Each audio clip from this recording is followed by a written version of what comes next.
एकीकडे राज्य शासन राज्यपालांच्या भाषणामध्ये कॅन्सर विरोधी धोरण सांगते, पण अध्यक्ष महोदय आज कोकणामध्ये रत्नागिरी जिल्ह्यामध्ये मिटेनी नावाची एक केमिकल कंपनी आलेली आहे. सदर कंपनी इटलीत बॅन झाली होती. त्या कंपनीला महाराष्ट्रामध्ये देशामध्ये परवानगी मिळते.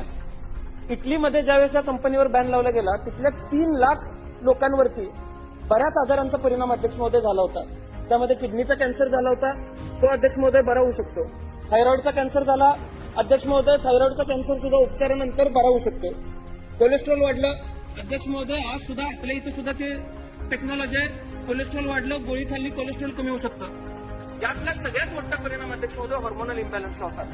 हॉर्मोनल इम्बॅलन्स हा बरा होऊ शकत नाही, आणि हॉर्मोनल इम्बॅलन्स झाला तर अध्यक्ष महोदय काय जन्माला येईल हे मी सांगायची गरज नाही. कोकणातले बरेच आमदार येत आहेत, आमच्यापेक्षा त्यांनी सगळ्यांनी या गोष्टीची काळजी करण्याची आवश्यकता आहे, आणि लॉंग टर्म इम्पॅक्ट या सगळ्या गोष्टींचा काय होणार आहे याच्यावरती अध्यक्ष महोदय अभ्यास करण्याची आवश्यकता आहे.